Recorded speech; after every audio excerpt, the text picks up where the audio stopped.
All right, we're going to go ahead and do a playthrough now of a two-player of Everdell. So over on this side, we're going to have, this is player one here, orange, and this is his hand of cards here, and I'm just going to have him face up so you can see what he's looking at here. So the first player in the game is going to begin with 5 cards. We'll go ahead and look at what he has here. He has an innkeeper, a farm, shopkeeper, a barge toad, and a chapel. Now, of course, you can play any cards that are in your hand, but you can also play any of the 8 face-up cards that are here in the middle. So he has a lot of options. Unfortunately, first turn of the game, he has no resources. So first things first, he's going to need to take one of his workers and go to a location on the board to gather some resources. All right, keeping in mind the events that we have up here to achieve, and he's going to want to keep an eye on those as he goes here to see if he has any of the cards to achieve any of these events, or if any of them are out here as time goes on. Right now, he's kind of eyeing this one here, Performer in Residence. It's going to require the Inn and the Bard. There happens to be an Inn out here in the middle, so that might be something to keep an eye on to go toward. But what he wants to do right now really is maybe get some production engine going. So he's going to see if he can go ahead and achieve this farm. He's going to take one of his workers here. On your turn, you can place a worker or play a card. So he's going to place a worker here on this forest location, and he's going to take 1 twig, 1 resin, and 1 berry. All right, that's his turn. On to player 2. So let's look at player 2's hand. He's going to begin with 1 more card than the start player, so he has 6 cards. He has a clock tower, the husband, the mine, the miner mole, the bard, and the courthouse. And again, he can play from any of these face-up cards. So player 2 is also kind of looking at that event up there, Performer in Residence, because he does have a bard in his hand, and the inn is out there in the middle. So he's going to kind of go ahead and work toward that event here and see if he can scoop that up before the first player does. Now the thing about the inn is that it's going to require these 3 resources. There's not an easy way necessarily to get that, except we do have this forest tile out here in this game. So this says discard up to 3 cards and gain 1 of any for each card. All right, well, that's going to work for him. So he's going to place one of his workers here. Now he needs to discard up to 3 cards if he wants to get those 3 resources. So he wants to keep that bard, and he's going to say he's not going to go for the courthouse this time. So I'll discard that one. And maybe the clock tower is going to go. And then maybe the husband's going to go here too. So he's going to discard 3, and that's going to give him 3 of any resources. Well, he wants to get the inn. So he's going to take the 2 twigs, the 1 resin.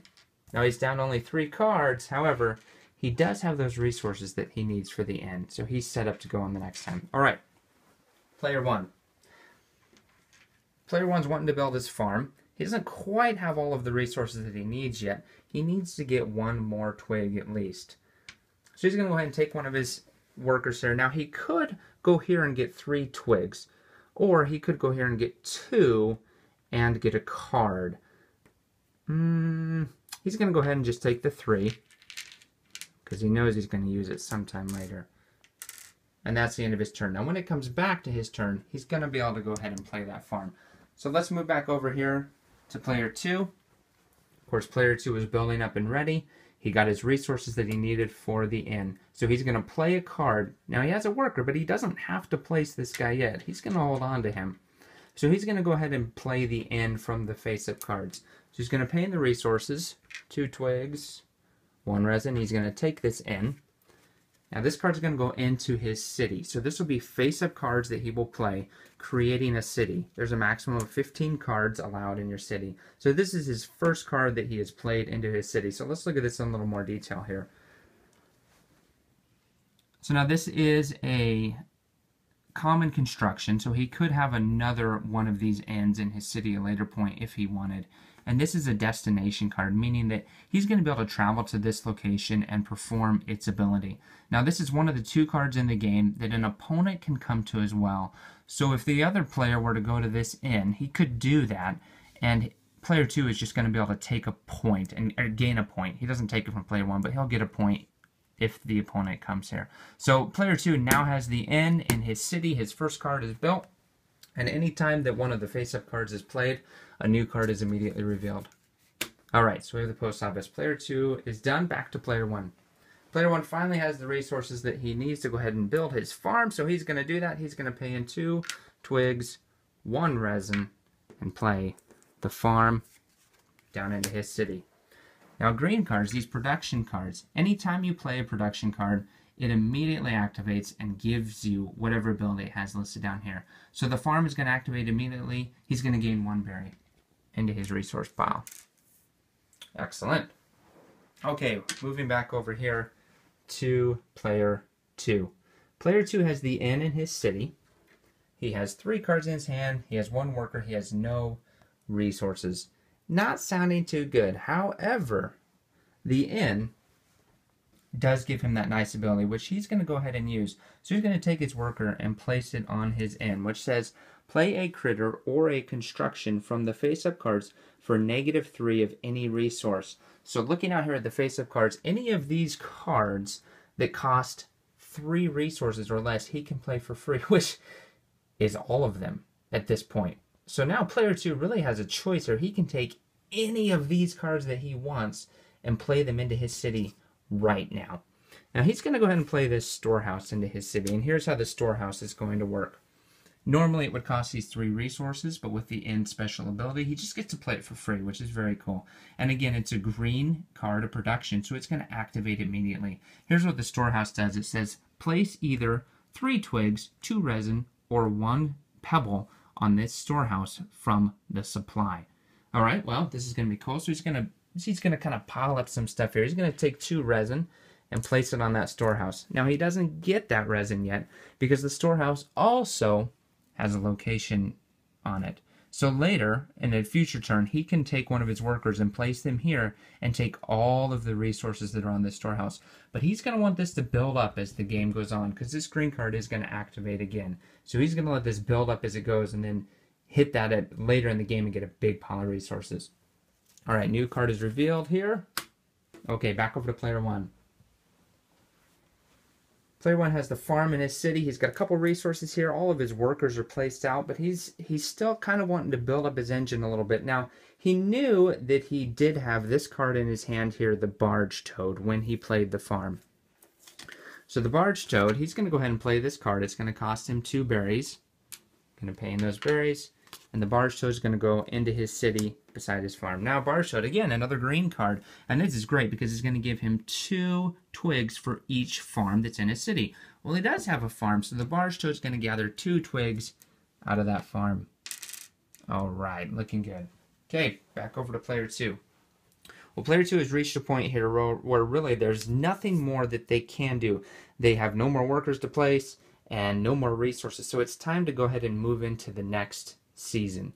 So how this is going to work is that whenever you progress into a season, you're going to bring back all of your workers that you have deployed out onto the board. So he's going to take back this worker here and this one, put them back over here.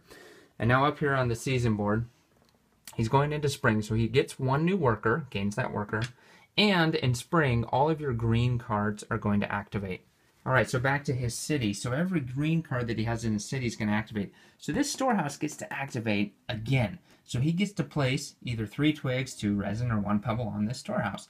So it's going to really kind of build up. Well, he really wants to get this thing filled out and real nice. So he's going to go ahead and take 3 twigs and put them here now. All right, so you can see now the storehouse is already getting built up. So now the season action counts as his turn. So his turn is done. He's got his workers back, and he's ready to go next time. Back over to player 1. Player 1 has not prepared and moved all the way into spring yet. He's still kind of holding out here. But as he looks at his options here, he's kind of reached a point where there's not much more that he can do either. He does have a bunch of twigs, but all of his workers are placed out. He's also going to go ahead and move into the next season. So he's going to bring back all of his workers here. Okay, and all his green cards will activate, which he has 2 of them. So he's going to gain a berry, and his Barge Toad is going to activate again. Look at all those twigs. Woo! All right, let's move back over here now to player 2. All right, well, player 2 kind of likes what's going on with with his green that he has here, and now it's tempting to go to that storehouse and just take those resources, but player 2 is patient, and he's going to wait, and he's going to let that build up a little bit more. So considering what he has in his hand here, now he remembers that the bard and the inn went together for that event up there, and he really wants to get that. So he's going to go ahead and move his focus now into getting this bard. Now, the bard is a gray card, which are the traveler cards. So when you play a traveler card, its ability is going to activate immediately, and that will be the only time that it activates. So the bard says you may discard up to 5 cards to gain 1 point each. Now he's going to want to maximize on that when he plays the bard, because he's only got 1 chance to do it. So before he plays this bard, he wants to see if he can maybe gain a couple more cards into his turn. Also thinking he needs to go ahead and get those berries to play that bard. All right. So player 2 is kind of looking out here at the board and thinking, well, I want to get some cards. I want to get some food. So this forest location is probably going to be pretty tempting here. He's going to go ahead and travel here. He gets to draw 2 cards from the deck. And these are going to be added into his hand. So the Chaplain Shopkeeper. And 1 of any, which is going to go ahead and be a berry. He's going to start working up there to get enough food to pay for that bard. Okay. Back to player 1. Player 1's got some nice little green cards starting to build up here in his city. He's got tons of twigs, 1 berry. All right, so he's going to think about what he wants to do here. He sees that player 2 is kind of working toward that inn and bard event. He might be able to pull away to get that one, but he does have his green cards building up, and he could just kind of keep building on some of those greens and maybe claim the Harvest Festival event. Let's see. Now the tower is also sitting out there, and there's the tower and the Minor Mole, the Evening of Fireworks event, which is a tempting one to get. Let's see. Yep, so he decides that he wants to go ahead and go after that one. He's going to go here and snag this one. Another twig, and a resin, and a berry. Okay. All right, back over here to player 2. So player 2 he's getting some cards built up in his hand here.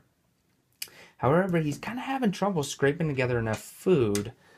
Now the locations out here to get food currently, of course, you have your basic 1 berry and 1 card, or just 1 berry. That doesn't seem like enough really for him to use his worker. So he's kind of trying to figure out a way around it. Oh, and then he remembers he has an inn, which is open now. So he's going to go ahead and place his worker on that inn, and he is going to play this farm that's right out here. So this farm's going to go into his city. And it's a green card. It's going to activate right away, so it's going to give him another berry. So he scooped up one of those other berries that he needed, plus he got another card into his city, which is another point, and a green card that's going to activate later. New card revealed from the deck. All right, back over to player 1.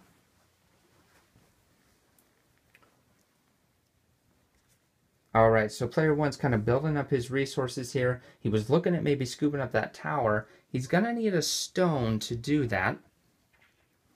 All right, so considering his locations out here, of course, these forest locations are blocked here. He could go here and just dump his whole hand to get 3 of any resources if he wanted to. Now, the crane looks kind of tempting out there, which would only cost 1. Well, so at this point, he really wants a stone. I mean, that's really what he needs the most. So he's going to just go out there and just take the 1 basic pebble. He's going to be ready to go on his next turn. All right, back to player 2 here. He only needs 1 more berry so that he can go ahead and achieve that bard. Let's see. 1, 2, 3, 4. Okay. Well, he decides he's going to go here. He's going to get that last card so that he can really kind of maximize on that bard. It's going to be a cemetery here, and then he's going to take that berry. He's going to be set up for his next turn. Okay, player 1 has finally gathered all the resources that he needs. He's going to go ahead and scoop up that tower, paying the resources. It's going to go into his city. So let's look at the tower here. So this is it's another destination card here. And this is great. It says copy any basic or forest location. So when he places a worker here, he can copy any of the resource gathering areas that are out there, even if they're occupied by himself or by another opponent. So this is really kind of the most powerful location here that you can get, and this is exclusively his. His opponent can't use it. Plus, this is one of the cards that he needs for that event that he's hoping he can achieve later. Alright. Well, player 2 has finally gotten enough berries to play this bard, to sing this epic song. So he's going to go ahead and pay in those 3 berries, play the bard into his city, and it's going to activate immediately. You may discard up to 5 cards to gain 1 point each. Well, while it kind of hurts to get rid of every single one of these cards, that would give him 1 point for every single one of them. Tempting to hold on to something. Well, he's going to go ahead and get rid of... Nope, he's going to get rid of all of them. Just going to dump them all. A long epic song. Now that's going to give him 5 points. So this is where he's going to go ahead and take point tokens here. So this is going to be 5 points for him at the end of the game. Alright, back over here to player 1. Okay. Well, player 1 is looking at player 2's last epic turn and thinking he wants to figure out how to start generating some points too. So he's got a lot of twigs here. He's got to figure out something good to do with all these twigs. Let's see. Some resin would certainly be nice. He's got some berries. You know, what he really wants is he wants to get some more options, some more things that he could potentially build. So he sees this wanderer sitting out here. He's got his 2 berries. He decides he's going to go ahead and take that wanderer. So he's going to pay in 2 berries and play this wanderer. Now the wanderer is cool here. Again, it's a great card. It's going to activate right away. But the wanderer does not take up a space in your city. So you have 15 cards available. The wanderer is not going to take up one of them at all. So he can almost just sit off to the side. But what he gets to do is draw 3 cards immediately. So player 1 gets to draw 3 more cards. And these are going to go into his hand up here. Alright, so now he's got a couple more cards to consider. And a new card will come out into the middle. Okay. Okay, so we're back over here now to player 2, who really kind of used up all of his resources that he had available because he was really working toward getting that bard.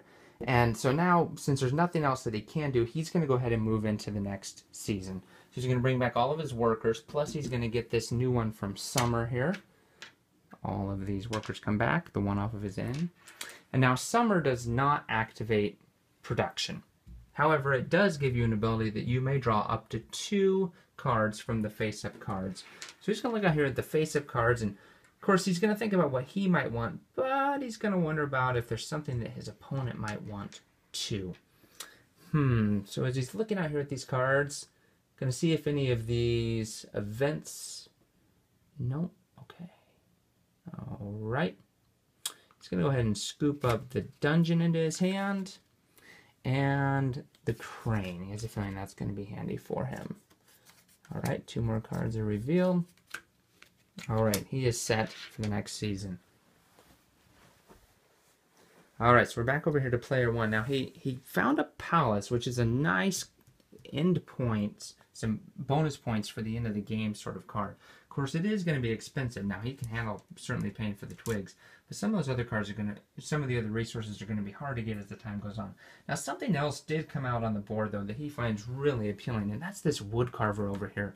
Because this woodcarver says you may pay up to 3 twigs to gain 1 each. Now, he definitely has plenty of twigs and kind of has a way to generate those. So he's kind of wondering if maybe that's going to be a good route to go. All right. Now, the trick is going to be how to pay for him, right? Now, he has an inn, and he has an innkeeper. So he can really kind of combo those. So, yeah, so he wants to figure out how to go ahead and get that in. Now, what he's really lacking only is resin. He could go out here and he could take 2 resin here. However, he's going to go ahead and go to his tower. And he's going to copy the space that he went to here before. Take another twig, take a resin, take a berry.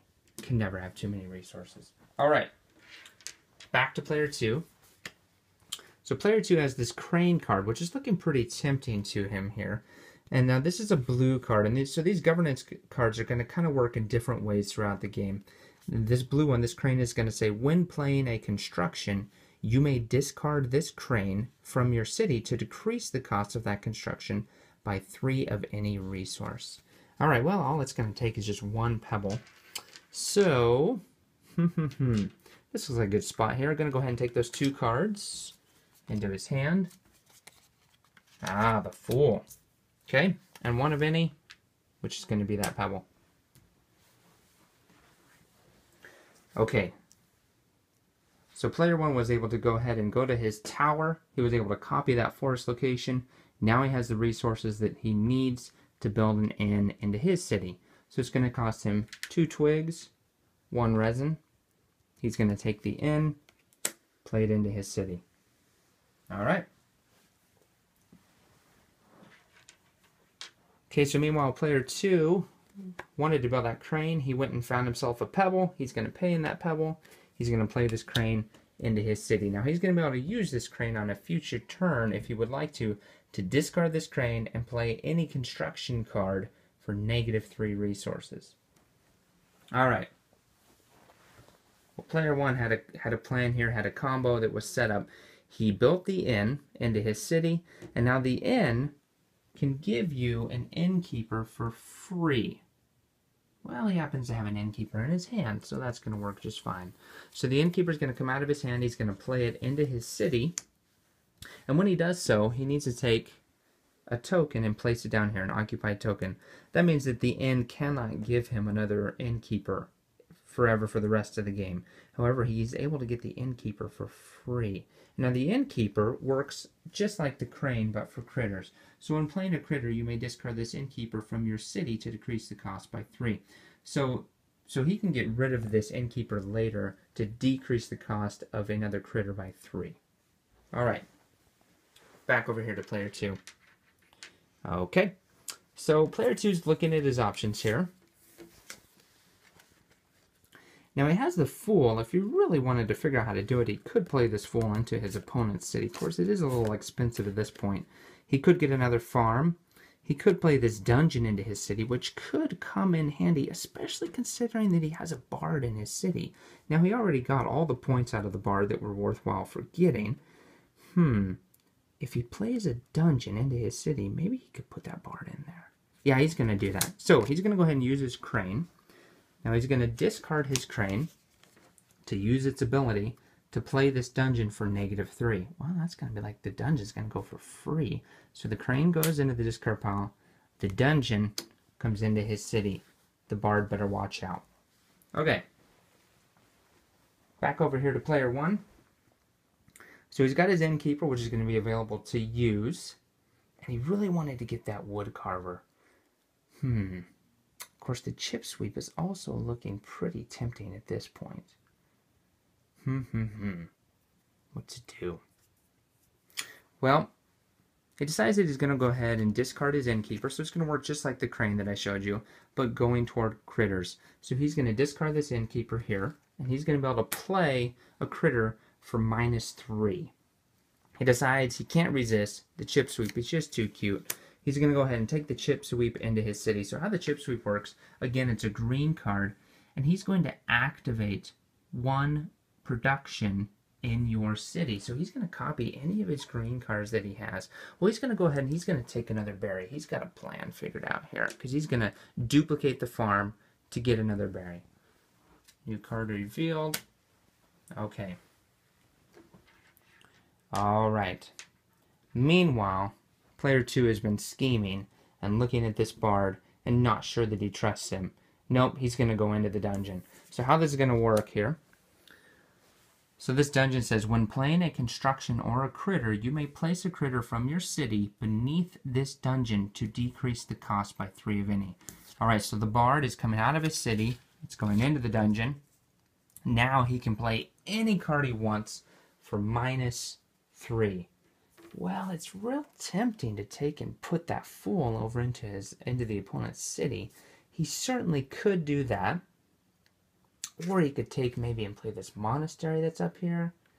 Nah, player two is feeling like maybe he's behind here, and he wants to be just a little mean, so he's going to do that. He's going to play that fool straight into his opponent's city. His opponent's not very happy about it, unfortunately. All right, back over here to player one. Well, player one is not happy about that fool at all. He wants to see if he can find any way possible to get rid of him as the game goes on. Well, he'll move on. Maybe he'll find a way. He's going to go back to his strategy here. So he has the 2 berries that he had lined up to play this woodcarver. So he's going to play this woodcarver into his city here, paying the 2 berries. And he's going to activate his ability right away. You may pay up to 3 twigs to gain 1 point each. Find something good to do with all these twigs. So these are going to go back in here. And he's going to take 3 point tokens. Excellent. Okay. All right, back over here to player 2. No resources. 1 card in his hand. Okay. He has a modest city here. He knows his storehouse is going to build up. He has his inn, which is still open and available. Yeah, it's definitely time to start building something up here, isn't it? All right. Well, he looks at the teacher. Now, the teacher is nice. It's going to be able to bring some cards into his hand, and that's going to be helpful. Got some 2 twig barges sitting out there. Okay, so looking at the event, let's see. Got some greens. Well, it's really just time to start pulling in some resources so we can make something happen here. All right. If in doubt, grab some twigs.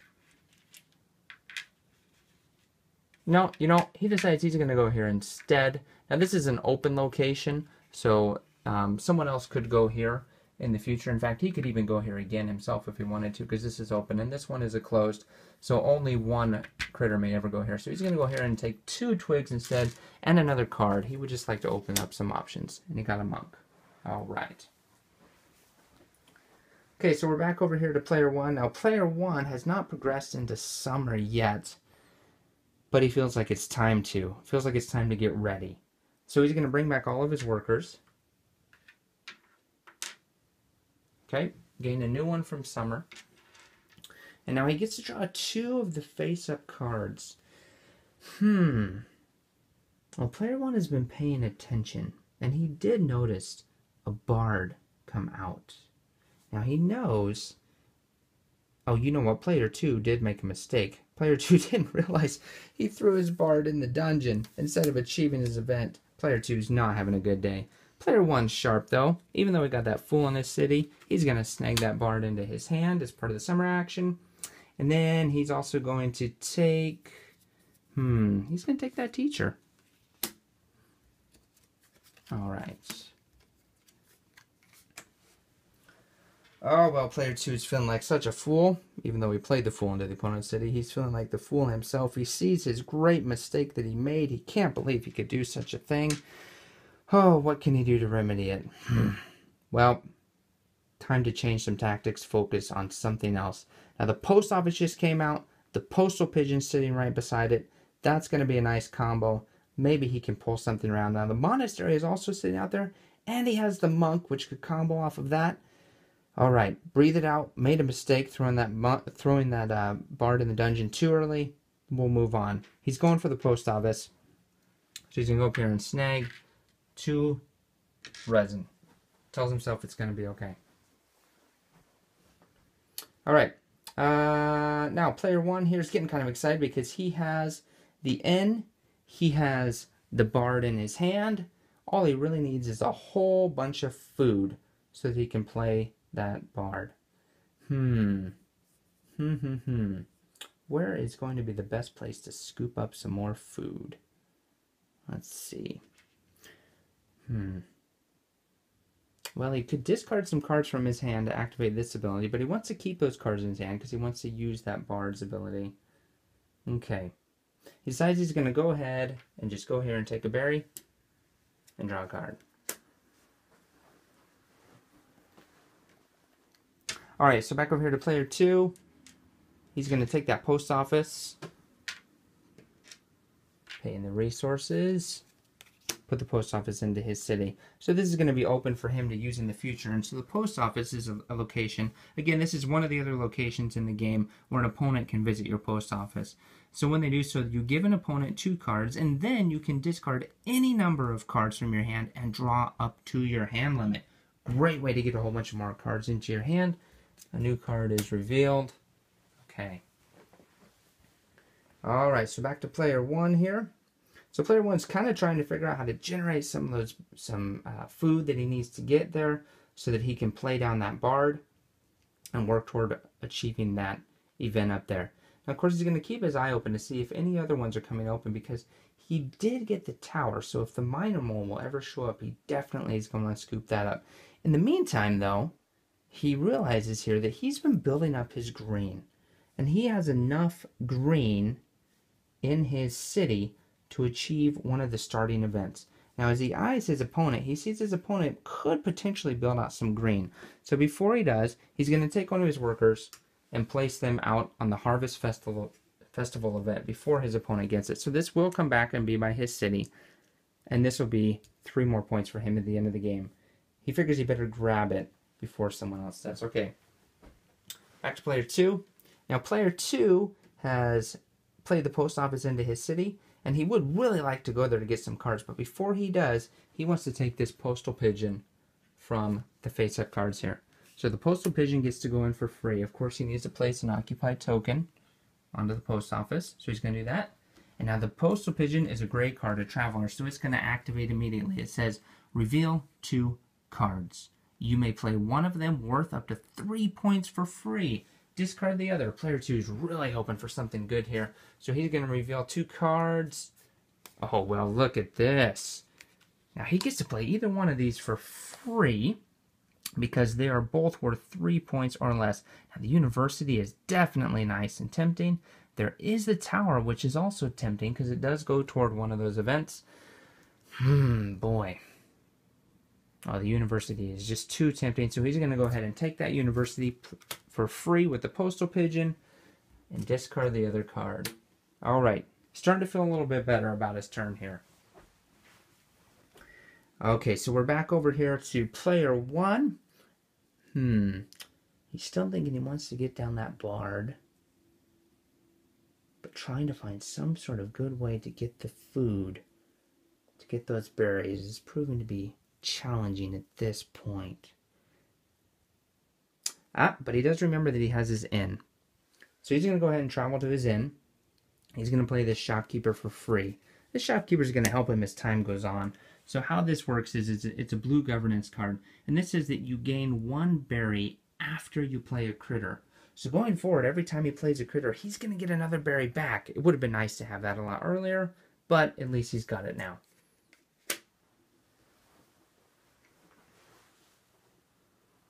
Alright, so we're back here now then to player 2. Let's see, player 2 surveying the scene here. Alright. He was able to go ahead and get 3 of the maroon cards. So he's going to go ahead and take this Grand Tour event here and place his worker on it and achieve this event. Okay, so player 1 has 1 more worker that he can place out on this season. So he's keeping in mind that the next season is going to activate all of his green cards again. He's thinking that he may not be able to get that bard quite yet. He may have to hold out and get it in the next season. He does have that shopkeeper, which is going to help him going forward here. Well, he really wants to get that food. Well, he's feeling like he has enough cards that he could discard a couple of them out of here. So he's going to go ahead and go to this location. He's going to discard a couple cards from his hand. He's going to get rid of this twig barge and this storehouse. Oh, that's going to be enough. So he's going to get rid of 2 and draw 2 berries. Okay, and so we're back here now to player 2. Player 2 has placed all of his workers down. He has no more resources at the moment to really do anything with. Well, he's going to go ahead and progress in his last season. So going into autumn, he's going to bring all of his workers back. Okay. This guy too. And then he gains 2 more workers in autumn. Now all of his green cards are going to activate. So his storehouse here is going to really look nice and tempting. He decides he's going to throw that in there because that's going to activate. And then the farm is going to give him 1 berry. Okay. This is all he's going to get for the rest of the game for his workers. He's got 6 more to place out. And no more green cards here are going to activate again unless he can activate them with a chip sweep. So he's in the final season of the game. He's hoping he can really pull it together and make something happen here in the end. Okay, and then we're moving back over here to player 1, who's feeling pretty good about his city. He does still have that stinker full. And now he does have a lot of cards here, but not a lot of them are worth a lot of points, really, at this point. So he really wants to kind of see if he can build towards something worth more value at the end here before he fills up his city with a bunch of small valued cards. So he's going to go ahead now and play that Bard. It's going to cost him the 3 berries. He's going to play that into his city here. And then he's going to activate his ability. He's going to go ahead and just dump off all these cards from his hand here. 1, 2, 3, 4. Take 4 points. Okay. Now he is set up in the next season when he gets all of his workers back to achieve this event. Of course, he's going to need to figure out a way again to get some food so that he can maximize on this event. But that's going to be his plan. So I think I'm going to go ahead and stop there. Hopefully that kind of gives you a sense of how the game can progress and build up. I mean, as you can see, you really begin with practically nothing except your 2 workers in your hand of cards. But just through the back and forth, your city can start to build out, and there's so many different ways that you can build it. Player 2 here has this storehouse that's been building up. He's going to go here, probably one of his first turns, and just take a nice pile of resources there. And there's definitely a lot of options. Of course, player 2, unfortunately, threw his Bard in the dungeon. He should have used him to achieve that event. But, he's got some options to work around it. He was able to throw the Fool over here into player 1's city, and hopefully player 1 can figure out a way to deal with that guy and get him out of there. So I hope that will give you kind of a sense of how the game will work. And I really stopped it here at one of the most exciting points, moving into that last season when you get all your workers back and this is all you have to work with for the rest of the game, how many spots you have left in your city. You really want to grab those last events, and that's when it just really ramps up and maximizes out. All right, well, I hope you enjoyed that run through, and I hope that gives you a good idea of how the game plays. Thanks for watching.